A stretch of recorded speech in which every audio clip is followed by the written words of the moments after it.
الحمد للہ والصلاة والسلام علی رسول اللہ اما بعد.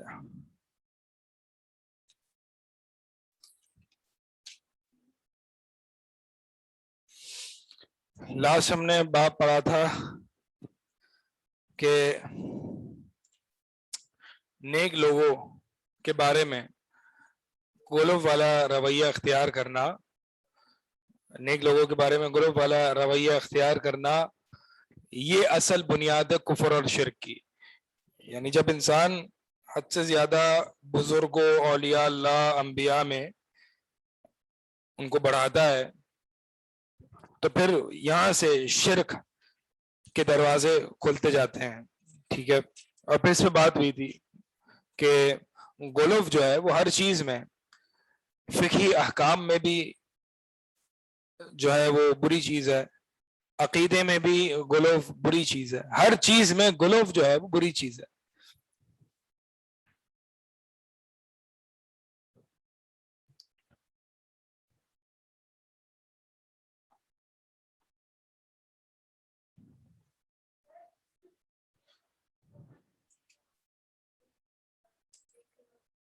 جی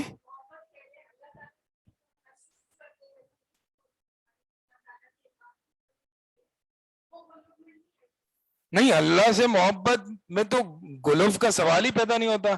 اللہ سے محبت میں تو شدید ہوتا ہے انسان، لیکن اللہ سے محبت میں شدید، اللہ سے محبت میں بھی غلو کا اسپیکٹ آ سکتا ہے، اور وہ یہ کہ انسان ایسی چیزیں کر بیٹھے اور یہ سمجھ رہے ہیں کہ میں اللہ سے محبت کر رہا ہوں. مثال کے طور پر وہ جو ہے وہ یعنی مٹی چاٹ رہا ہے یا اپنا مٹی میں جو ہے وہ اپنا سر مل رہا ہے. میں نے ایک دفعہ دیکھا تھا، میں حج پہ گیا تھا اور عرفات کے میدان پر ایک شخص جو ہے وہ گرا رہا ہے، رو رہا ہے، زاروں کتار رو رہا ہے، گرایا ہوا ہے، اور عرفہ کی مٹی پر جو ہے وہ توبہ کرتے ہوئے اللہ سے اپنا کبھی دائیں کیا کہتے ہیں اس کو، چیک، رخسار، دائیں رخسار مٹی پہ مل رہا ہے، کبھی بائیں، جیسے مٹی میں وہ جو جانور کی طرح جو ہے وہ اپ سائڈ ڈاؤن ہو رہا ہے. تو وہ یہ سمجھ رہا ہے کہ میں مسکینیت اور فقیری اور عاجزی شو کر رہا ہوں اللہ کے آگے، لیکن وہ بدعت کر رہا ہے، یہ بدعت کر رہا ہے، یہ غلو ہے.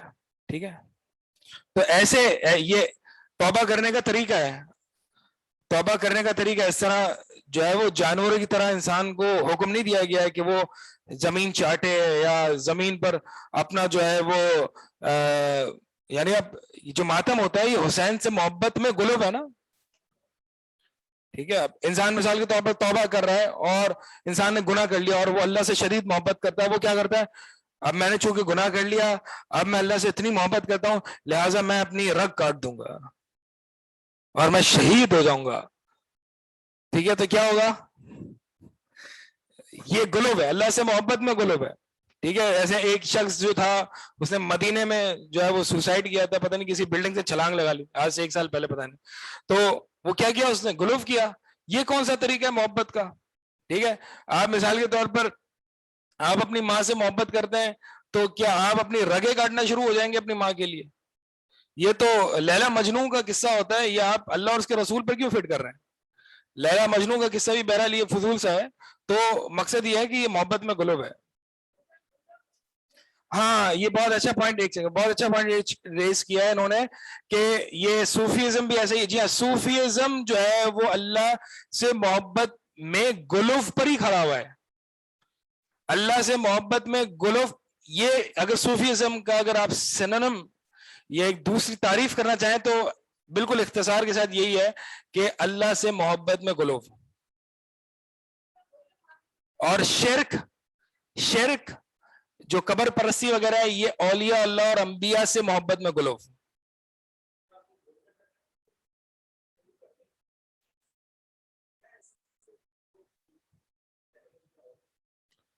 سوال ہے کہ صوفیزم میں کیا ایسی چیز ہے جو اس میں غلب ہوتا ہے؟ دیکھیں صوفیزم میں بہت ساری چیزوں کو، صوفیزم جیسے میں نے پہلے بھی بتایا ایک درجات ہیں، ٹھیک ہے، عرفان، پھر فنا فی اللہ.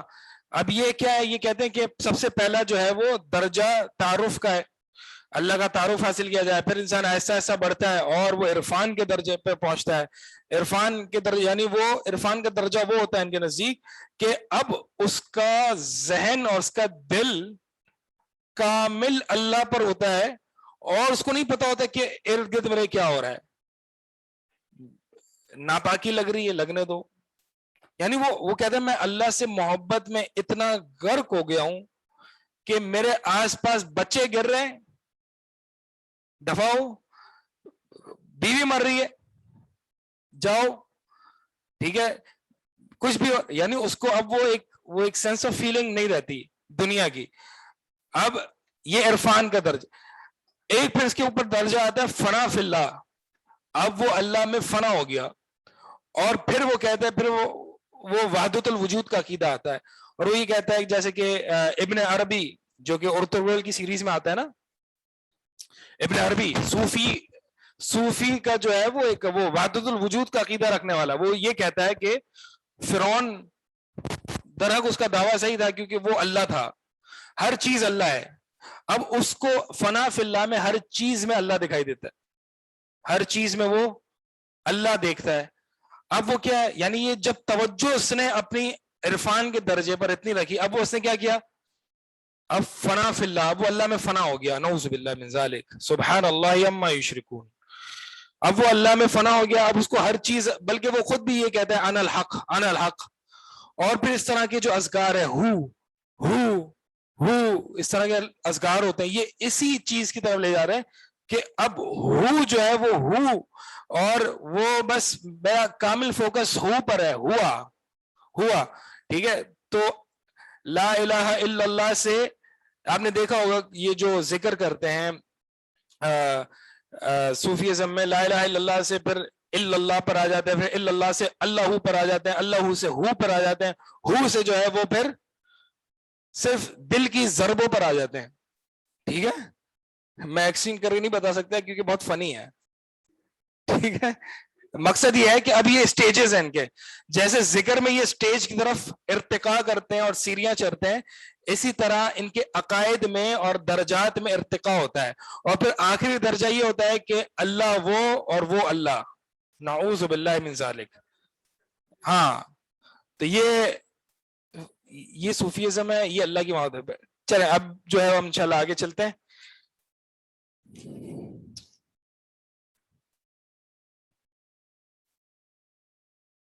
یہ جو تصوف ہے یہ اسی بنیاد پر ہے، تصوف اسی بنیاد پر، انہی چیزوں جو ہے وہ ہوتا ہے. اس میں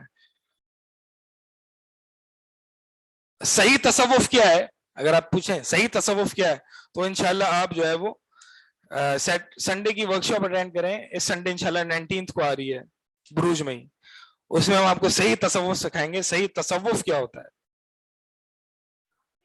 جی انشاءاللہ 10:30 بجے سے 4 بجے تک. ٹینشن لے رہے ہیں، بیچ میں کھانا ہوگا انشاءاللہ، لنچ ہوگا. آپ سوچ رہے ہوں گے پھر ہم بھوکے رہ جائیں گے، دل صاف کرتے کرتے ہم ہی صاف نہ ہو جائیں، تو بیچ میں آپ کے لوگ انشاءاللہ لنچ ہے. آن لائن بھی ہوگی انشاءاللہ، پتہ نہیں، ہوگی انشاءاللہ، ہونی تو چاہیے. اچھا جناب، اب کون سا باب ہے جی؟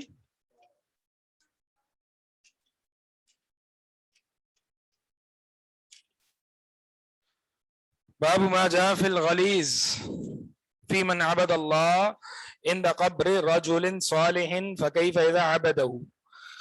باب اس بارے میں، اس کو تھوڑا سا میں جلدی سے کر کے گزروں گا، ایک آدھ حدیث آپ کے سامنے ترجمہ کروں گا اور پھر انشاءاللہ ہم اس میں جو وہ ہے اس کو نکلیں گے کرتے ہوئے، یعنی اس کو جلدی سے پڑھتے ہوئے نکلیں گے. یہ باب اس بارے میں ہے کہ وہ جو شخص غلیظ یعنی سختی، ہیبت، باب ما جاء فی الغلیظ، یعنی اس بارے میں کتنی سختی ہے کہ جو اللہ کی عبادت کرتا ہے قبر کے پاس، کسی نیک صالح انسان کی قبر کے پاس جو اللہ کی عبادت کرتا ہے، اس کے بارے میں کتنی سختی ہے دین میں. تو پھر فَكَيْفَ إِذَا عَبَدَهُ، پھر اس شخص کی عبادت کرنا، اس کے بارے میں کیا حکم ہوگا. یعنی ایک شخص مزار پر جاتا ہے جہاں پہ غیر اللہ کی عبادت ہوتی ہے، وہاں پر اللہ کی عبادت کرتا ہے، اس کے بارے میں منع کیا گیا ہے. تو جو شخص جو صاحب قبر ہو اس کی عبادت کر رہا ہے، اس کے بارے میں کتنا سخت حکم ہوگا. ٹھیک ہے، ہم یہ بات اصل میں ہم پڑھ چکے ہیں. کہاں پڑھا ہے ہم نے، بتائے گا کوئی؟ ہاں، جہاں غیر اللہ کے نام پر ذبح کیا جاتا ہے وہاں اللہ کے نام پر ذبح کرنا یہ بھی ناجائز ہے. تو یہ یہاں پہ عموماً باب لائے. بہرحال کافی مسائل میں آپ کو وہاں پہ سمجھا چکا ہوں. صرف یہاں پر جو حدیث ہے ہم وہ پڑھ لیں گے انشاءاللہ. حدیث کیا ہے؟ عائشہ رضی اللہ تعالی عنہا سے روایت ہے کہ بے شک ام سلمہ کون ہے جی؟ ام المؤمنین ہے. ذکرت لرسول اللہ، کہ بے شک ام سلمہ نے رسول اللہ صلی اللہ علیہ وسلم سے ذکر کیا کنیستن، کنیسہ یعنی چرچ کے بارے میں، رأتھا جو انہوں نے دیکھا تھا، بے ارض الحبشہ جو انہوں نے حبشہ کی زمین میں دیکھا تھا. وما، یعنی یہ اصل میں اللہ کے نبی صلی اللہ علیہ وسلم کے جو ہے وہ وفات کے ایام تھے، مرض الموت کے ایام تھے. اور مرض الموت میں نبی صلی اللہ علیہ وسلم عائشہ کے گھر تھے، اور نبی صلی اللہ علیہ وسلم نے اجازت لی تھی تمام ازواج سے کہ وہ عائشہ کے گھر میں رہیں. تمام ازواج نے اجازت دی تھی انہیں. اور عائشہ رضی اللہ تعالیٰ عنہ کے گھر جو ہے وہ روز تمام ازواج اکٹھا ہوتی تھی اور آتی اور نبی صلی اللہ علیہ وسلم سے ملتی تھی. تو یہی ان کی بات ہے کہ جو ہے ام سلمہ یہاں پہ بات چیت کر رہی ہیں کہ حبشہ کے مقام پر جو ہے وہ ایک چرچ دیکھا، یعنی اس کے بارے میں ڈسکشن کر رہی تھی. وما فیہا من الصور، اور جو اس میں تصویریں تھیں. صور سے دو تصویریں، یعنی صور سے یہاں پہ مجسمہ اور جو تصویر ہے وہ دونوں مراد ہیں. یعنی چرچز میں جو ہے وہ مجسمے بھی ہوتے ہیں، اور جن کو تماثیل کہتے ہیں عربی میں، تماثیل، اور تصویر جن کو صور کہتے ہیں. تو صور سے مراد یہاں پہ دونوں ہیں، مجسمات اور تصاویر. فقال، تو اللہ کے نبی صلی اللہ علیہ وسلم نے فرمایا، اولئک اذا مات فیہم الرجل الصالح او العبد الصالح، کہ یہ لوگ یعنی جو چرچ والے، یہ لوگ جب ان میں کوئی نیک شخص یا نیک بندہ مر جاتا، بنوا علی قبرہ مسجدا، تو وہ ان کی قبر پر مسجد بنا دیتے تھے. مسجد سے مراد یہاں پہ عبادت گاہ. ٹھیک، عبادت گاہ. ہاں، بناؤں کا مطلب بنا دیتے، تعمیر کر دیتے. تغلیظ کا معنی دہراتے ہیں، تغلیظ کا معنی سخت حکم، سختی، ہیبت. جی، شدت.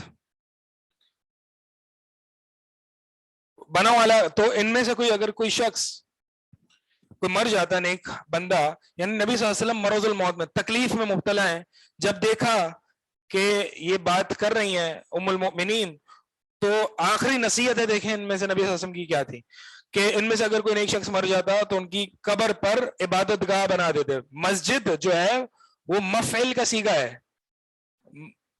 ہاں ہاں، سجدے کی جگہ، سجدے کی جگہ یا سجدے کا زماں، ظرف زماں اور ظرف مکان مفعل کے وزن پر بھی ہوتا ہے اور ہاں مفعل کے وزن پر بھی ہوتا ہے. جی،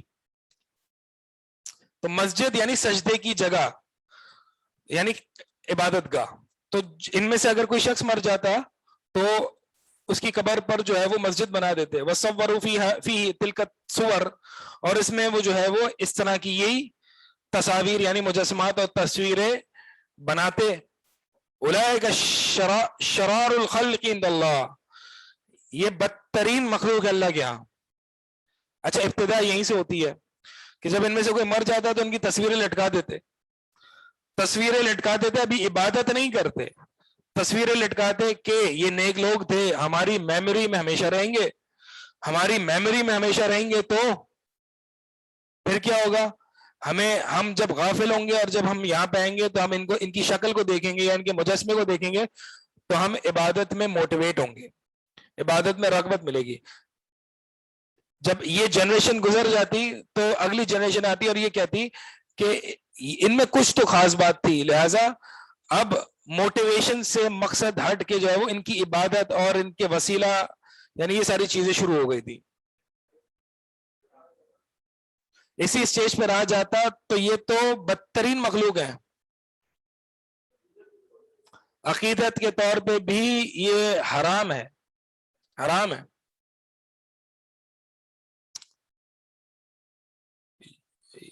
تو بنو علی قبری مسجد, یعنی یہ مسجد کیا یہ دو کام کرتے تھے, کیا ان کی قبر پر عمارت قائم کرتے تھے اور دوسرا تصویریں بناتے تھے. قائد اعظم کا مزار کیا ہے؟ یہی کچھ ہے. اگرچہ عبادت نہیں ہوتی, یا آپ عبادت کہہ لیں یا نہ کہیں, لیکن حرام تو ہے, حرام تو ہے. مسجد قبر کو پختہ بنانا حرام ہے, قبر پر عمارت بنانا حرام ہے, قبر کو نماز کی جگہ بنانا حرام ہے. کیوں؟ کیونکہ یہ شرک کی طرف لے جاتی.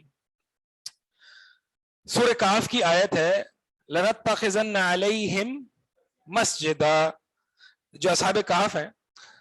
اب یہ لوگ دلیل دیتے ہیں جو قبروں پر عمارت بناتے ہیں اور قبے بناتے ہیں اور مسجدیں بناتے ہیں, وہ لوگ دلیل دیتے ہیں. آپ طارق روڈ پر جائیں, جو مسجد ہے طاہر القادری کی, وہ اس کے اندر بھی قبر ہے, مسجد کے اندر بھی قبر ہے, اور مسجد کے بالکل ساتھ ہی قبرستان ہے. اور جو قبرستان ہے تقریباً ہر قبر پر عمارت قائم ہے, قبہ قائم ہے. خوف آتا ہے ایسے قبرستان میں جا کے, ایسے قبرستان میں عبرت حاصل نہیں ہوتی. خوف آتا ہے کہ یہ شرک کے اڈے ہیں. بہرحال مقصد بتانے کا یہ ہے کہ قبر پر جو لوگ عمارتیں اور قبے بناتے ہیں وہ دلیل دیتے ہیں سورہ کہف کی کہ اصحاب کہف جو کہ نیک لوگ تھے, توحید پرست سے, جو بعد میں لوگ آئے انہوں نے اس پر مسجد قائم کر دی. لَنَتَّخِذَنَّ عَلَيْهِمْ مَسْجِدًا, ضرور بھی ضرور ہم اس پر مسجد بنائیں گے. تو یہ کہتے تھے کہ قرآن میں ذکر آیا ہے, ٹھیک ہے, ایک دلیل. دوسری دلیل کہتے ہیں کہ نبی صلی اللہ علیہ وسلم فوت ہوئے کہاں؟ اپنے گھر میں, عائشہ رضی اللہ تعالیٰ عنہ کے حجرے میں فوت ہوئے وہاں, اور نبی صلی اللہ علیہ وسلم کی قبر بھی وہیں ہے. تو جب قبر گھر میں ہے تو عمارت تو قائم ہو گئی نبی کی مسجد, نبی کے گھر میں. تیسرا کہ نبی صلی اللہ علیہ وسلم کی قبر جو ہے وہ مسجد نبوی میں. تین دلیلیں دیتے ہیں, اور بھی دیتے ہوں گے. پہلی کیا تھی؟ لَنَتَّخِذَنَّ عَلَيْهِمْ مَسْجِدًا. دیکھیں یہ دلیل نہیں بن سکتی. کیوں؟ کیونکہ یہ جو اللہ تعالیٰ نے ایک قصہ کی حکایت کی ہے, اس میں یہ کہاں بتایا کہ یہ صحیح ہے غلط ہے. اس میں تو یہ بتایا کہ جو اس وقت کے پاورفل اور قوت والے لوگ تھے انہوں نے یہ فیل کیا, انہوں نے یہ کہا اور اس پر غالب آ گئے, اس پر یعنی اس اپنے فیل پر غالب آ گئے. تو اس سے یہ کہاں ثابت ہو رہا ہے کہ یہ جو ہے وہ ہم سے پہلے کی شریعت ہے. اس وقت وہاں پہ کون سے نبی یا نیک آدمی موجود تھے؟ تو دلیل تو نہیں بن رہی, ٹھیک ہے, دلیل تو نہیں بن رہی. تو لہٰذا ایسے اس طرح کی حکایات سے دلیل نہیں لی جاتی جب تک کہ وہاں پر کوئی نبی انوالو نہ ہو یا اللہ تعالیٰ جو ہے وہ اس فعل کی تعریف نہ کر رہے ہوں. تو وہ لوگ کہتے ہیں کہ پہلے کی شریعت تھی, شرع من قبلنا. تو ہم کہتے ہیں شرع من قبلنا نہیں ہے, ہم سے پہلے کی شریعت نہیں ہے. اس کی کیا دلیل ہے کہ ہم سے پہلے کی؟ اس وقت کون سے نبی تھے جنہوں نے یہ نبی سے فعل یعنی یہ نبی نے کہا ہے؟ نہیں, اس وقت کے جو اتھارٹی میں لوگ تھے انہوں نے کہا ہے. تو آج اگر مثال کے طور پر کوئی ہمارا پرائم منسٹر جو ہے وہ یہ کہہ دیتا تو کیا آپ یہ کہو کہ چونکہ پرائم منسٹر کا حلال ہو گیا؟ کوئی نہیں کہتا, ہنسیں گے نا لوگ. اگر آپ کہیں گے کہ جی جو ہے وہ سود لینا حلال ہے, کیوں؟ کیونکہ حاکم نے کہا ہے. یہ کون سا مطلب, یہ دلیل تو نہیں ہے. دلیل تو وہ ہوگی جو قرآن و سنت میں ہوگی. تو یہاں سے دلیل لینا بالکل ہی بے بنیاد ہے. دوسری کیا تھی ان کا,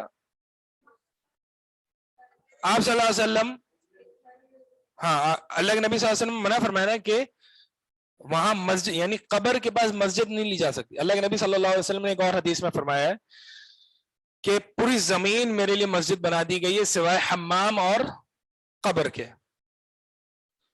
قبرستان میں نماز نہیں ہو سکتی اور حمام یعنی باتھ روم میں. اسی طرح نبی صلی اللہ علیہ وسلم فرمایا کہ اپنا نماز کا ایک حصہ گھر میں رکھو اور اس کو قبرستان نہ بناؤ. اس کا مطلب یہ ہوا کہ قبرستان میں نماز نہیں ہوتی, تبھی تو نبی نے کہا کہ اپنے گھر کو نماز نہ ادا کر کے قبرستان نہ بناؤ. تو جہاں قبر ہوگی وہاں نماز نہیں ہوگی. یہ بات تو احادیث سے ثابت ہے. اب یہ اعتراض اٹھاتے ہیں کہ نبی صلی اللہ علیہ وسلم کی قبر جو ہے وہ مسجد میں, مسجد نبی میں. تو اس کا کیا جواب دیں گے؟ اس کا جواب یہ ہے کہ ابتدائی دور میں نبی صلی اللہ علیہ وسلم کی قبر مسجد میں نہیں تھی. نبی صلی اللہ علیہ وسلم کی قبر عائشہ کی حجرے میں تھی, اور عائشہ کے حجرے میں وہاں پہ ٹوائلٹ بھی ہوتا تھا. عائشہ کا گھر تھا, وہ نبی صلی اللہ علیہ وسلم کا گھر تھا. اور یہ بات ہمیں پتا ہے کہ ٹوائلٹ مسجد میں نہیں ہوتا, لیکن گھر میں ٹوائلٹ ہوتا ہے. نبی صلی اللہ علیہ وسلم عائشہ کے حجرے گھر میں تھے, مسجد میں نہیں تھے, مسجد میں مدفون نہیں ہے. تو یہ جب ایکسٹینڈ کیا گیا مسجد کو تو کوئی چارہ نہ رہا کہ چاروں طرف سے ایکسٹینڈ کرنا پڑا, لیکن نیت یہی ہے کہ اس کو بالکل دیواروں سے لگا کے الگ کر دیا کہ مسجد نہیں ہے. ٹھیک ہے, تو نبی صلی اللہ علیہ وسلم یعنی آپ دیکھیں کہ نبی صلی اللہ علیہ وسلم مدفون کہاں ہے, مسجد میں یا گھر میں؟ گھر میں. کیا گھر مسجد میں ہے؟ نہیں, گھر مسجد سے باہر ہے. ٹھیک ہے, مثال کے طور پر میں ایک, یہ بہت مشہور اعتراض ہوتا ہے ان کا, اس لیے میں آپ کو بتا رہا ہوں. مثال کے طور پر آپ کھیتی باڑی کر رہے ہیں اور آپ کی جو ہے وہ فیلڈ, آپ کی زمین یہ ہے, اور یہ ارد گرد بھی زمین ہی ہے نا, پوری زمین ہے. آپ کی زمین یہ ہے, آپ یہاں کھیتی باڑی کر رہے ہیں. ٹھیک ہے, اب یہاں پہ بھی کوئی کھیتی باڑی کر رہا ہے, یہاں پہ بھی کوئی کر رہا ہے. اب ایک شخص آتا ہے اور وہ پوری زمین کی جو ہے وہ یعنی اس کے علاوہ پوری سائڈ میں زمین خرید لیتا ہے. تو کوئی یہ کہہ سکتا ہے کہ یہ میری زمین ہے؟ نہیں, یعنی یہ الگ ہے. بیچ میں ہونے کا مطلب نہیں ہے کہ اندر ہے. اگر کوئی یہ یعنی جو شیڈڈ ایریا ہے, اگر کوئی یہ زمین اون کرتا ہے تو اس کا مطلب تو یہ کہ یہ بھی اون کرتا ہوگا. تو نبی صلی اللہ علیہ وسلم کی قبر مسجد میں نہیں ہے, سمجھیں اس بات. جیسے کہ یہ کھیتی, یہ زمین اس بندے کی نہیں ہے, یہ الگ ہے. اس زمین کے اندر یہ زمین نہیں ہے. تو نبی صلی اللہ علیہ وسلم کی قبر بھی مسجد کے اندر نہیں ہے. بائی ڈیفالٹ وہ گھر تھا. نبی صلی اللہ علیہ وسلم کی قبر کو مسجد نہیں بنایا گیا, وہ پہلے سے گھر تھا. ٹھیک ہے, ہاں ٹھیک ہے. تو یہ تو ہو گیا ایک جواب. اب وہ کہتے ہیں کہ تیسرا کیا راستہ مسجد میں, اس کا تو جواب ہو گیا نا. ہاں ہاں, نبی صلی اللہ علیہ وسلم جب دفن ہوئے تو وہ عمارت پہلے سے قائم تھی, نہ کہ عمارت بعد میں قائم ہوئی, اور وہ عمارت گھر تھا. اور اس میں یہ خاص دلیل نبی صلی اللہ علیہ وسلم کی موجود ہے. اس میں یہ انبیاء کا خاصہ ہے کہ نبی جہاں فوت ہوتے ہیں وہیں ان کو دفنایا جاتا ہے. اللہ کے نبی صلی اللہ علیہ وسلم کی وفات کے بعد صحابہ میں اختلاف ہو گیا. کوئی کہہ رہے ہیں بقی میں دفنا ہے, کوئی کہہ رہے ہیں یہاں. ابو بکر نے کہا میں نے نبی صلی اللہ علیہ وسلم سے سنا کہ انبیاء جہاں فوت ہوتے ہیں ان کو وہیں دفن کیا جاتا ہے. عائشہ کے گھر میں فوت ہوئے تھے, عائشہ کے گھر میں ان کو دفنایا گیا. تو یہ نبی صلی اللہ علیہ وسلم کے ساتھ خاص ہے. اس کا مطلب یہ نہیں ہے کہ اس پر عمارت قائم کی گئی ہے, وہ پہلے سے تھا, لیکن ان کو نبی صلی اللہ علیہ وسلم کے لیے خاص تھا. تو یہ جو ہے وہ کوئی اس میں کوئی دلیل نہیں ہے. یہ حالانکہ بہت ساری احادیث موجود ہیں. ایک حدیث یہ بھی ہے کہ علی رضی اللہ تعالیٰ عنہ فرماتے ہیں کہ کیا میں تمہیں اس کام کے لیے نہ بھیجوں جس کام کے لیے نبی صلی اللہ علیہ وسلم نے مجھے بھیجا تھا. اللہ تدعا قبرا مشرفا الا سویتہ، کہ کوئی قبر اونچی نہ چھوڑنا الا یہ کہ تو اس کو برابر کر دے، اور کوئی تصویر نہ دیکھنا، کوئی تصویر نہ چھوڑنا کہ اس کو ہٹا دینا. یعنی مقصد یہ ہے کہ نبی صلی اللہ علیہ وسلم نے اونچی قبر وغیرہ سے منع کیا ہے، اور قبر پر نماز پڑھنے سے بھی منع کیا ہے، قبر کو عبادت گاہ بنانے سے بھی منع کیا ہے. تو یہ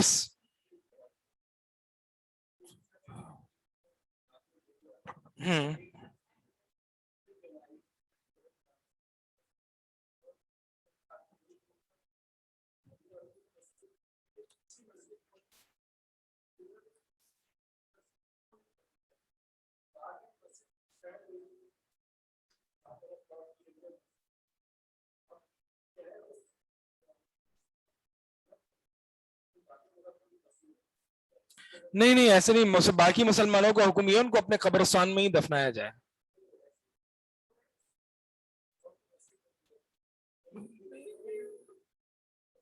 نہیں مسجد کے پاس بھی جو ہے دفنانا، یہ اس سے شرک کے دروازے کھلتے ہیں، یہ فعل صحیح نہیں ہے.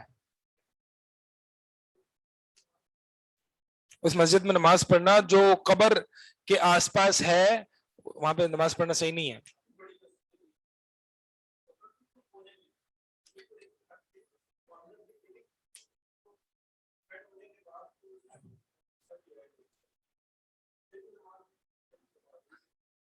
ایک روایت ہے صحیح بخاری میں، معلق روایت لائے امام بخاری، انس بن مالک رضی اللہ تعالیٰ عنہ ایک جگہ نماز پڑھ رہے تھے، ان کو پتہ نہیں تھا کہ آگے قبر ہے.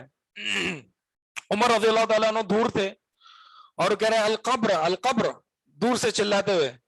تو انس رضی اللہ تعالیٰ سمجھے کہہ رہے القمر چاند، وہ چاند کے بارے میں. تو انس رضی اللہ سوچ رہے ہیں، تو برابر میں لوگوں نے بتایا کہ وہ کہہ رہے ہیں القبر القبر، یعنی قبر سے بچو، قبر ہے آگے. تو پھر انس رضی اللہ تعالیٰ عنہ سائڈ پہ ہو گئے. تو اس کا مطلب یہ ہوا، اور یہ سنن بیہقی میں جو ہے وہ موصولاً روایت موجود ہے، اور مصنف عبد الرزاق میں بھی امام عبد الرزاق جو ہے وہ حدیث کو جو لائے، اس روایت کو لائے موصولاً. تو یعنی مقصد یہ ہے کہ انس وہاں پہ کوئی انس کا کیا ارادہ تھا، اور اگر انس رضی اللہ تعالیٰ عنہ قبر کی طرف نماز پڑھ بھی لیتے تو کیا کسی کی گمان میں ہوتا کہ ان کی عقیدت کی وجہ سے؟ نہیں، نبی نے منع کیا ہے تو بس منع کیا، اب ہم نے وہاں پہ نماز نہیں پڑھنی، چاہے عقیدہ جو بھی ہو. آپ عقیدے میں صاف ہو، توحید پرست ہو، لیکن آگے آس پاس آگے پیچھے دائیں بائیں قبر ہو، وہاں پہ نہیں پڑھنی نماز. ایک حدیث میں آتا ہے قبروں کے درمیان پڑھنے سے بھی منع فرمایا، اور ایک حدیث میں آتا ہے لا تصلوا الی القبر، قبر کے سامنے پڑھنے سے بھی منع ہے. تو آس پاس قبر ہو، یہاں لیفٹ رائٹ آگے پیچھے، یہ سد باب ہے، بہرحال اس سے بچنا چاہیے، نہیں پڑھنی چاہیے. ٹھیک ہے، تو بھلے عقیدہ صاف ہو، اگرچہ عقیدہ انسان کا صاف ہے، لیکن آپ کے بعد والے آنے والے لوگ کیا سمجھیں گے کہ یہاں پہ یہ قبر کوئی، دیکھیں یہ شرک ایسے ہی چلتا ہے، ایسے ہی پھیلتا ہے. آپ کے بعد آنے والے لوگ سمجھیں گے کہ یہ قبر یہاں مسجد کے بالکل کونے میں ہے، کوئی تو یہاں پہ کوئی نہ کوئی فیض، کوئی نہ کوئی برکت.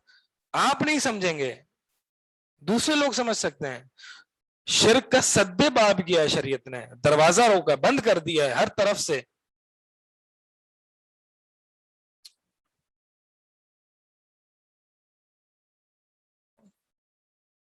اگلی روایت میں ہے کہ وَلَهُمَا، یعنی ہما دو کون ہیں؟ بخاری اور مسلم. انہا، ہا کی ضمیر کس طرف جا رہی ہے؟ عائشہ کی طرف، کیونکہ پچھلی روایت میں عائشہ رضی اللہ تعالیٰ نے بیان کر رہی ہیں، ٹھیک ہے، اور اس روایت میں ہا کی ضمیر بھی عائشہ کی طرف جا رہی ہے. قالت، عائشہ فرماتی ہیں کہ جب لما نزل برسول اللہ صلی اللہ علیہ وسلم، کہ نبی صلی اللہ علیہ وسلم جب مرض موت نازل ہوا، یعنی مرض موت میں نبی صلی اللہ علیہ وسلم گئے، تفق یطرح خمیسۃ لہو، تو اللہ کے نبی صلی اللہ علیہ وسلم شروع ہوئے لگے, تفقہ کہتے ہیں یفعل ابتدا, یعنی ابتدا بتانے کے لیے, یعنی شروع ہوئے, ابتدا ہوئی, کرنے لگے. یطرحو خمیسۃ, خمیسہ ایسی چادر جو اون کی ہو, علی وجہ, یعنی وہ شروع ہوئے نبی صلی اللہ علیہ وسلم ایسی چادر کو اپنے منہ پر ڈھانپنے لگے, ڈالنے لگے. نبی صلی اللہ علیہ وسلم مرض الموت میں تھے اور سکرات میں تھے, اور فرما رہے تھے لا الہ الا اللہ ان للموت لسکرات, کہ بے شک موت کی سکرات ہیں. اور موت کی تکلیف اور سختی جو نبی صلی اللہ علیہ وسلم پر تھی, اس پر ایک روایت میں آتا ہے کہ اس چادر پر جو ہے وہ پانی مارا ہوا تھا اور چہرے پر بار بار نبی صلی اللہ علیہ وسلم ڈال رہے تھے. فَإِذَا اغْتَمَّ بِهَا, جب نبی صلی اللہ علیہ وسلم کا سانس گھوٹنے لگتا, یعنی چادر آپ جب منہ پہ ڈالتے ہیں تو سانس گھوٹتا ہے, جب سانس گھوٹنے لگتا تو نبی صلی اللہ علیہ وسلم کشفہا, ہٹا دیتے تھے. یعنی شدت اتنی تھی سکرات کی کہ بار بار نبی صلی اللہ علیہ وسلم چادر اپنے منہ پہ ڈال رہے, اور پھر جب سانس گھوٹنے لگتا تو تھوڑی سی دیر ہٹا دیتے. فقال, اور اس حال میں سکرات میں نبی صلی اللہ علیہ وسلم کیا فرما رہے ہیں, وَهُوَ كَذَلِكَ, یعنی اس حال میں تھے, لَعْنَةُ اللَّهِ عَلَى الْيَهُودِ وَالنَّصَارَى اتَّخَذُوا قُبُورَ أَنْبِيَائِهِمْ مَسَاجِدًا, اللہ کی لعنت ہو یہود اور نصارہ پر, انہوں نے انبیاء کی قبروں کو مساجد بنا لیا. یعنی کتنے اہم نصیحت ہے کہ نبی صلی اللہ علیہ وسلم اس موقع پر بھی یہ نصیحت کر رہے ہیں, لیکن ہماری قوم, نبی صلی اللہ علیہ وسلم کی امت نے اس نصیحت کو نہیں لیا. قبے بنائے, مزارات بنائے, سجدے کی جگہیں بنائی, نظر و نیاز کی جگہیں بنائی, نبی صلی اللہ علیہ وسلم کی اس آخری سکرات الموت کی نصیحت کو نہیں لیا. یحذر ما صنعوا, یحذر ما صنعوا, ڈرا رہے تھے کہ جو انہوں نے, یعنی یہودیوں نے کیا. یہ الفاظ عائشہ کے ہیں, یعنی نبی صلی اللہ علیہ وسلم یہ الفاظ فرما کے لوگوں کو ڈرا رہے تھے کہ جو انہوں نے کیا. ولولا ذلک, اور ایسا نہیں ہوتا, اگر ایسا کیا نہیں ہوتا, یعنی یہ خدشہ نہیں ہوتا کہ لوگ انبیاء کی قبروں کو مسجدیں بنا لیتے. ابرز قبرہ, تو ان کی قبر کو سامنے لایا جاتا. کیا مطلب, بقی میں دفنایا جاتا, یا جہاں پہ لوگوں کے لیے ایکسیسیبل ہو. ابرزا معنی اخرجا, یعنی ان کی قبر کو باہر کیا جاتا, لیکن وہ گھر میں اس لیے دفن ہوئے کیونکہ لوگ ان کی قبر پر مسجد نہ بنا لیں, لوگ ان کی قبر پر آ کے اپنی سوالات نہ کریں, اس لیے ان کی قبر کو کیا بنا دیا, ان ایکسیسیبل.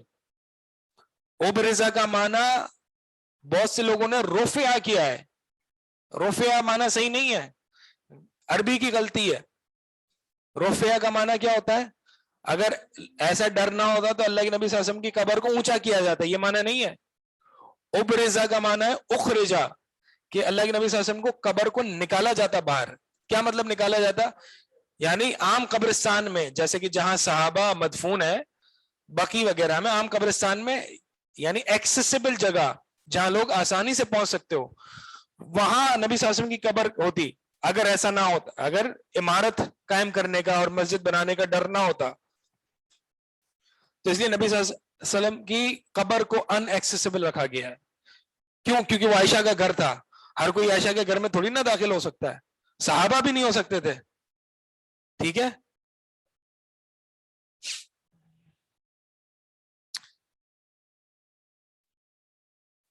ابرز قبرہ غیر انہ خشی ان یتخذ مسجدا, ان کی قبر کو باہر نکالا جاتا, ایکسیسیبل بنایا جاتا, سوائے اس کے کہ اللہ کے نبی صلی اللہ علیہ وسلم کو اس بات کا خوف تھا کہ وہ اللہ کے نبی کی اس قبر کو مسجد نہ بنا دیتے. اب سوال لے لیتے ہیں 2-4 آن لائن سے, پھر آگے بڑھتے ہیں. ایک سیکنڈ, آن لائن سوال لے رہا ہوں میں.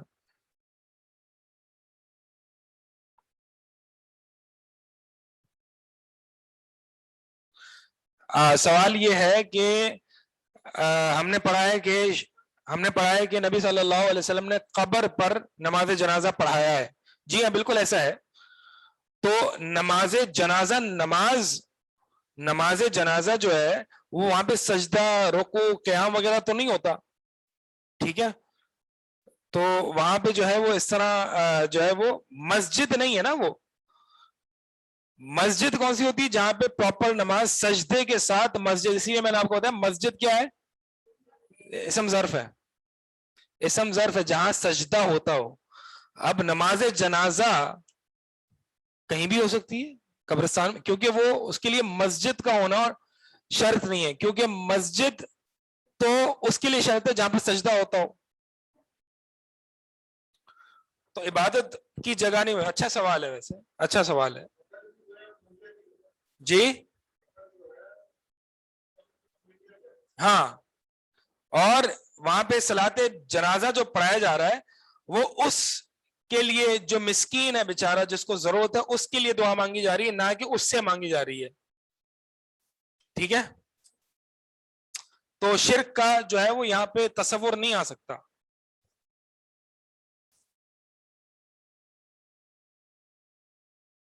قبرستان میں سورہ فاتحہ کیوں پڑھتے ہیں لوگ؟ پتہ نہیں, جو لوگ پڑھتے ہیں ان سے پوچھے, نہیں پڑھنی چاہیے. وہ یہ کہتے ہیں کہ ہم سورہ فاتحہ کا ثواب بخش رہے ہیں مردے کو. ہاں, تو یہی کانسیپٹ ہوتا ہے کہ ہم بخش رہے ہیں, مردے کو ثواب دے رہے ہیں. تو مردے کو جو ثواب پہنچانے کا طریقہ ہے اس کے طریقے متعین ہے, طریقے اس کے متعین ہیں. 3 طریقے ہیں حدیث میں آتے ہیں. کیا ہے, کس کو پتا ہے؟ 3 طریقے ہیں مردے کو ثواب پہنچانے کے.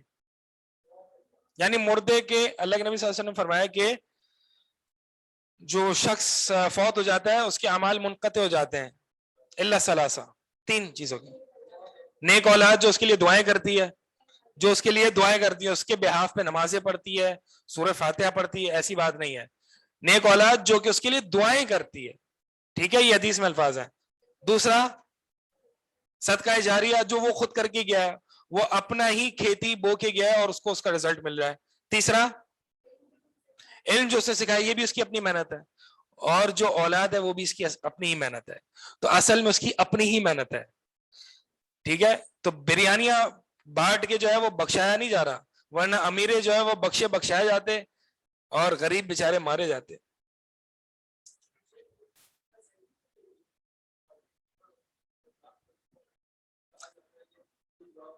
مردوں, ہاں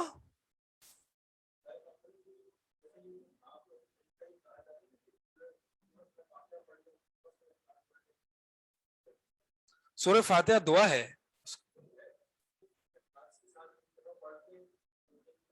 نہیں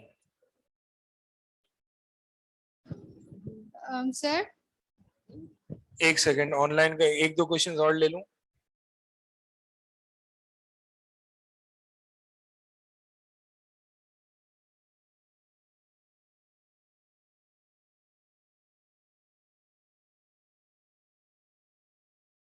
کیا میت کو پتہ چلتا ہے کہ اس کا قریبی رشتہ دار جو ہے وہ قبر پہ آیا دعا کے لیے؟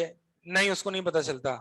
وَهُمْ عَنْ دُعَائِهِمْ غَافِلُونَ, قرآن میں آیت ہے, وہ ان کی پکار سے جو ہے وہ غافل ہوتے ہیں.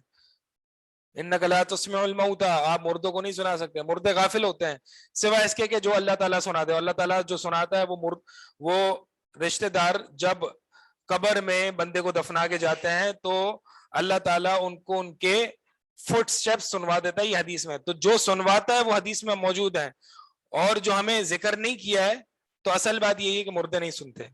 جیسے کہ بدر کے موقع پر کفار کو اللہ کے نبی صلی اللہ علیہ وسلم کے الفاظ سنا دیے تھے کہ کیا ہم نے اپنا رب کا وعدہ سچا پا لیا, کیا تم نے اپنا رب کا وعدہ سچا پا لیا؟ عمر رضی اللہ تعالیٰ نے کہہ رہے ہیں اللہ کے نبی آپ یہ سن رہے ہیں, یعنی یہ عقیدہ کیا تھا مسلمانوں کا کہ مردے نہیں سنتے. تبھی تو عمر نے سوال کیا, اللہ کے نبی نے فرمایا کہ تم سے زیادہ سن رہے ہیں, اس سے زیادہ نہیں سن, یعنی ابھی جو سن رہے ہیں اس سے زیادہ نہیں سن سکتے تھے. تو اللہ تعالیٰ ان کو ذلیل کرنے کے لیے نبی کے الفاظ سنوا دیے. تو اللہ تعالیٰ سنوا سکتا ہے, لیکن بائی ڈیفالٹ رولنگ کیا ہے, مردے نہیں سنتے. کیا ہم مردے کے لیے قبر پر دعا کر سکتے ہیں, سلام کر سکتے ہیں؟ جو دعا اللہ کے نبی صلی اللہ علیہ وسلم سے مروی ہیں وہی ہم دعا کریں تو بہتر ہے, اور مردے کے لیے اگر دعا کرنی تو گھر سے کریں. ایسا نہیں ہے کہ وہ بہت سے لوگ سمجھتے ہیں ہم قبر پر کھڑے ہو کے دعا کریں گے تو ڈائریکٹ مردے کو لگے گی, ایسا نہیں ہوتا. گھر سے آپ جو دعا کریں گے وہ بھی مردے کو لگے گی انشاءاللہ. لیکن قبر پر یہ ڈسٹینس آپ کے یہاں میٹر کرتا, اللہ کے یہاں میٹر نہیں کرتا.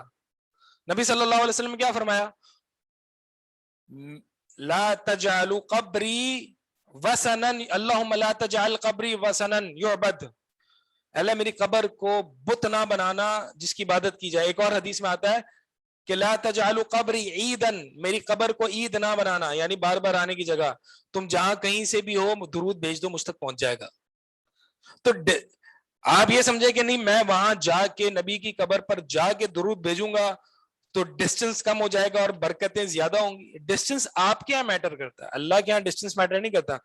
میں یہاں سے درود بھیجوں نبی پر, الصلاۃ والسلام علی رسول اللہ, یا درود ابراہیم پڑھ کے بھیجوں, یا میں قبر پر جا کے درود پڑھوں, سوا برابر ہے, برابر ہے. سن لیں, برابر ہے. نبی صلی اللہ علیہ وسلم کی حدیث ہے, بہت سے لوگوں کو ہضم نہیں ہوتی یہ بات. کہہ رہے یہ کیسے برابر ہے, میں وہاں پر درود پڑھ رہا ہوں اور یہاں پڑھ رہا ہوں, تو برابر کیسے ہے؟ یہاں سے بہت سارے کلومیٹرز ہے اور وہاں پہ کلومیٹر. بھائی تو یہ کوئی آپ کی کوئی ٹیکنالوجی یہاں پہ تھوڑی نہیں کام کر رہی ہے, یہاں پہ آپ کی سائنس تو نہیں لگ رہی ہے. دنیا کا معاملہ نہیں ہے, یہ اللہ کا معاملہ ہے. اللہ کے یہاں ڈسٹینس کا کوئی وہ نہیں ہے, ٹھیک ہے. تو بہت سے لوگ یہ سمجھتے نہیں قبر پہ جا کے دعا کریں گے تو وہ ڈسٹینس کم ہوگا تو فوراً سے لگ جائے گی, اور جب میں گھر پہ بیٹھا ہوں گا تو وہ اس کو ہوا میں ٹریول کرنے میں ٹائم لگے گا, وہ ساؤنڈ ویوز کے ذریعے جائے گی اور وہ قبر تک پہنچنے میں ٹائم لگے گا. ایسا نہیں ہوتا. انسان ان چیزوں کا محتاج ہے, اللہ ان چیزوں کا محتاج نہیں ہے. قبروں کی زیارت کا جو حکم دیا ہے وہ اللہ کے نبی نے آگے ہی فرمایا ہے کہ انہا تذکرکم بالآخرہ, وہ آخرت کی یاد دلانے کے لیے. ہاں ہاں, میت اگر آپ چلے, یعنی اس کو عادت وادت نہ بنائیں, اس کو عادت نہ بنائیں. جی السلام علیکم یا اہل القبور, یہ والی دعا ہے. ہاں تو وہ کیونکہ وہاں پر ہے, ان کی قبر ہے, تو یا اہل القبور بھی ہم کہتے ہیں, یا رسول اللہ بھی کہتے ہیں سامنے جب ہوتے ہیں. تو اہل القبور تو زندہ تو نہیں ہے نا, ہم یہ کہہ رہے ہیں نا السلام علیکم اہل الدیار. اہل الدیار سے پہلے یا محذوف ہے.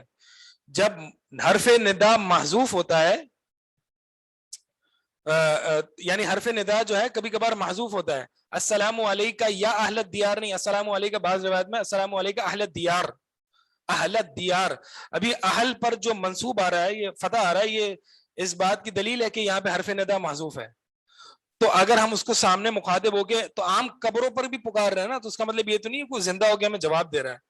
تو ہم یا رسول اللہ بھی کہتے ہیں قبر پر جا کے السلام علیکم یا رسول اللہ, ٹھیک ہے, لیکن برابر ہے.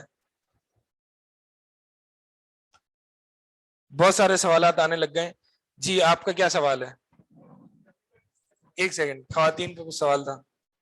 سر جو بہت سارے لوگ کسی کوئی مر جاتا ہے تو اس کے بعد وہ اس کے نام سے وہ کوئی کولر لگوا دیا پانی کا, یا کہیں قرآن رکھوا دیا, تو یہ بھی ثواب پہنچانے کا یہ ذریعہ ہے صدقہ جاریہ میں آتا ہے, یہ صدقہ جاریہ میں جو ہے وہ آتا ہے. جیسے کہ ایک شخص آیا, ایک عورت آئی نبی صلی اللہ علیہ وسلم کے پاس اور اس سے سوال کیا کہ اللہ کے نبی میری ماں فوت ہو گئی ہے, اور اگر وہ زندہ ہوتی تو مجھے وصیت کر کے جاتی صدقے,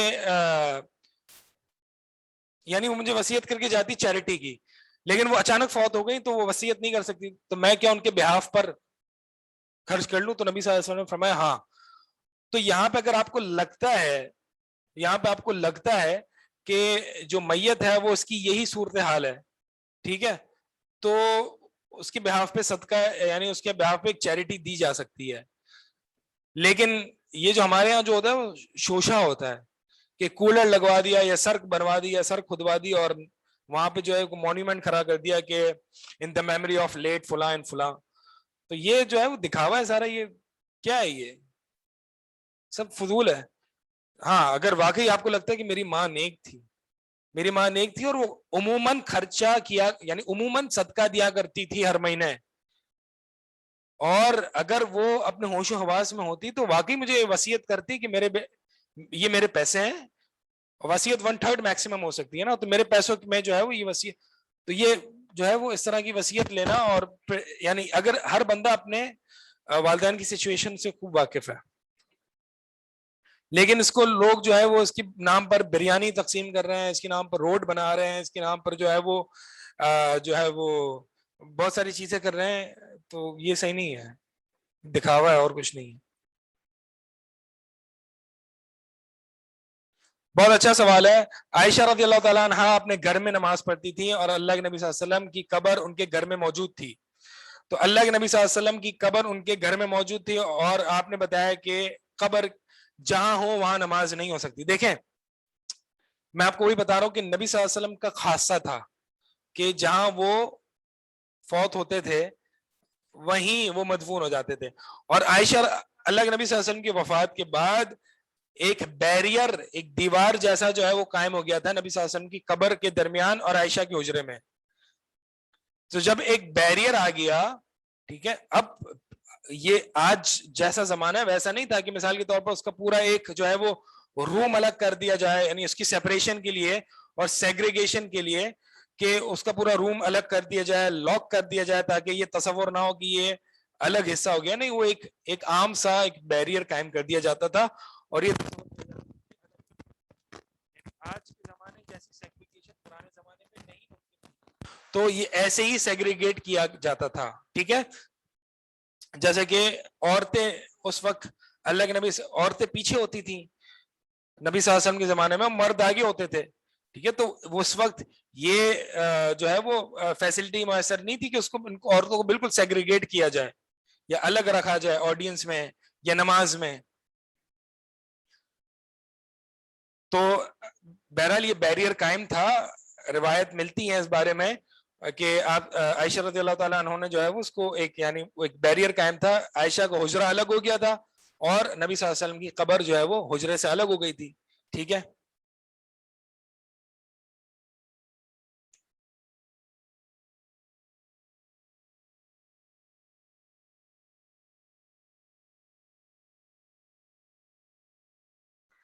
اچھا سوال ہے. لوگ کہتے ہیں کہ نیک شخص کی روح آرام سے نکل جاتی ہے تو نبی کو کیوں تکلیف آئی؟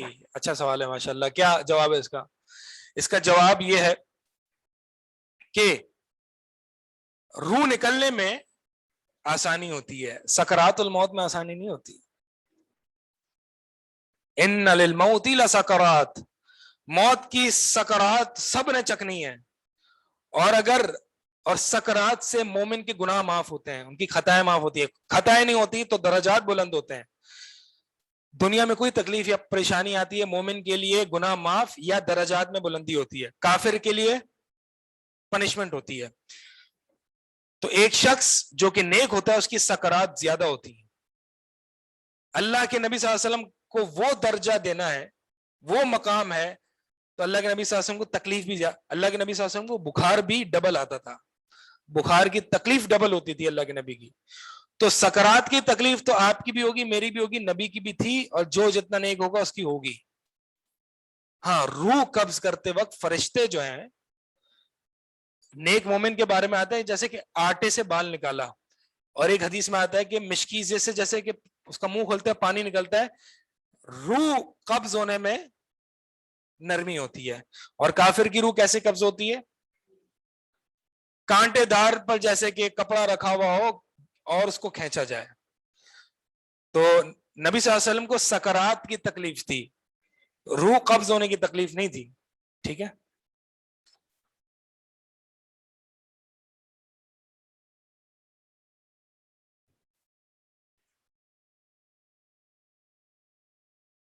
قرآن نہیں پڑھنا چاہیے قبرستان میں؟ نہیں,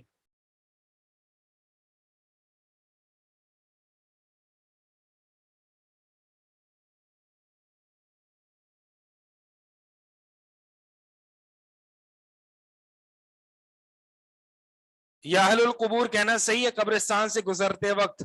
جی ہاں, مرور کے وقت بھی, یعنی قبرستان سے گزر ہو رہا ہے تو اس وقت بھی یہ دعا پڑھی جا سکتی ہے, اور قبرستان اسپیشلی وزٹ کیا جا رہا ہے تو بھی یہ دعا پڑھی جا سکتی ہے. کیا عورتیں قبرستان جا سکتی ہیں یا نہیں؟ تفصیل انشاءاللہ وہ اگلی کلاس میں یاد دلائیے گا آپ لوگ, تو انشاءاللہ وہ ذکر کریں گے.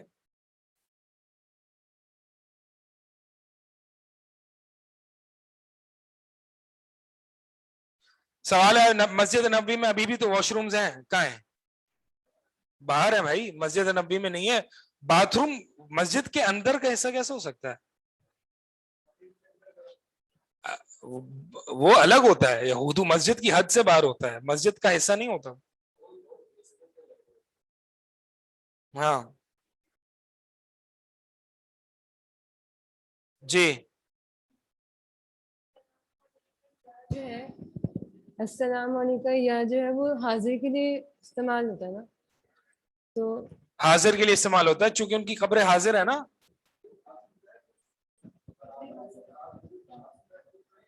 اس پہ سلف کے اقوال موجود ہیں.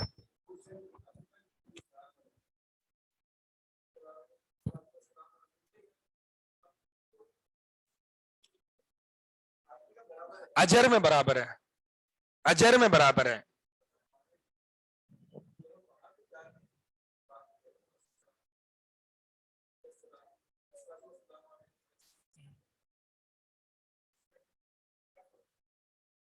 یہاں سے ہم پڑھتے ہیں, آپ یہ پوچھ رہے ہیں ہم السلام علیکم یا رسول اللہ کہتے ہیں آپ سے, تو کیا مسئلہ ہے اس میں؟ اس میں مسئلہ یہ ہے, اس میں شرک کا شائبہ آتا ہے, کیونکہ یہ الفاظ وہ لوگ استعمال کرتے ہیں جو غیر اللہ کو پکارتے ہیں, تو لہٰذا ان الفاظ سے یہاں بچنا چاہیے. صحابہ سے منقول نہیں ہے. حالانکہ آپ دیکھیں التحیات میں جو ہم پڑھتے ہیں الصلاۃ والسلام علی التحیات للہ والصلوات والطیبات والسلام علیک ایھا النبی, ٹھیک ہے, ایھا النبی یہ مخاطب کا صیغہ ہے کہ اے نبی آپ پر سلام ہو. تو اس میں پڑھنے میں اصلاً تو کوئی مسئلہ نہیں ہے, لیکن چونکہ اس کو مشرکین اس طرح کے کانسیپٹ کو استعمال کرتے ہیں اس لیے اس پہ بچنا چاہیے. مطلب یہ عموماً حاضر میں استعمال ہوتا ہے. اب مثال کے طور پر انسان یہ کہہ دیتا ہے کہ ایک میری والدہ مجھے یاد آ رہی ہیں, ٹھیک ہے, میں یہاں پیرس میں بیٹھا ہوں اور میری والدہ کراچی میں, وہ مجھے یاد آ رہی ہے اور میں ایسی یاد میں کہہ رہا ہوں یا امی اے میری ماں, تو میں شرک تھوڑی کر رہا ہوں, وہ کوئی حاضر تھوڑی ہے میری ماں. ایک ذہنی حضور بھی ہوتا ہے کہ میں اس کو مس کر رہا ہوں, میری اپنی ماں کو مس کر رہا ہوں, تو ایک یہ انسان کہہ سکتا ہے, ٹھیک ہے. تو لیکن مسئلہ یہ ہے کہ یہ الفاظ یا رسول اللہ یہ شرک کے اس پہ استعمال ہوتے ہیں, اس لیے ہم نہ کہیں, کیونکہ شرک کا سد باب ضروری ہے.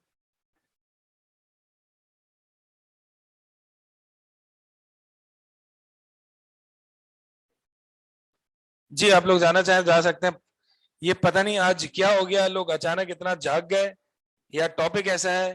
نیچے میرے پاس 53 نیو میسجز آ رہے ہیں. ہاں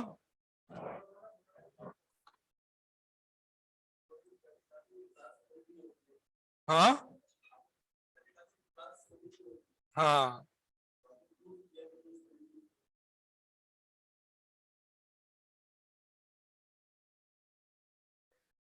سوال ہے اگر والدین فوت ہو جائے تو کیا ان کے حصے کا حج کیا کرنا صحیح ہے؟ جی ہاں,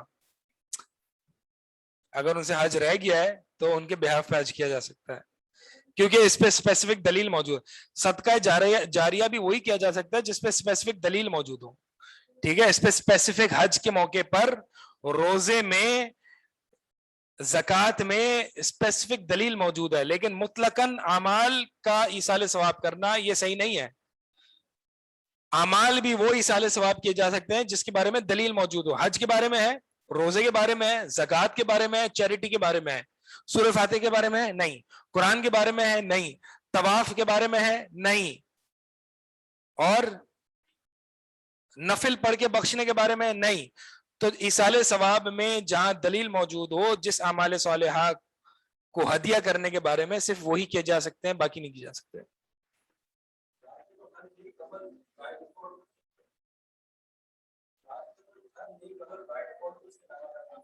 ضروری نہیں ہے, اگر والدین نے نہیں سکھایا تو.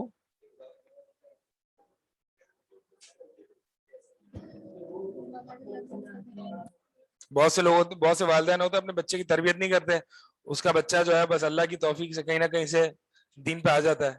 ضروری نہیں کہ والدین کو ہر بچے کا ہر نیک عمل کا ثواب ملے.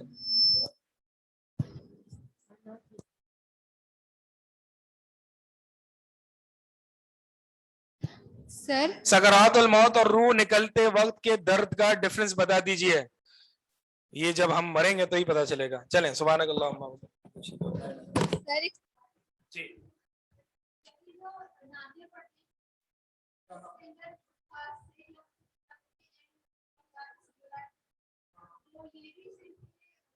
کیونکہ وہ اس لیے کیونکہ وہ جو ہے وہ اللہ نبی کو حاضر ناظر کا عقیدہ مان کے یا رسول اللہ کہہ رہے ہیں تو اس کی شک اور ان کا عقیدہ یہی ہوتا ہے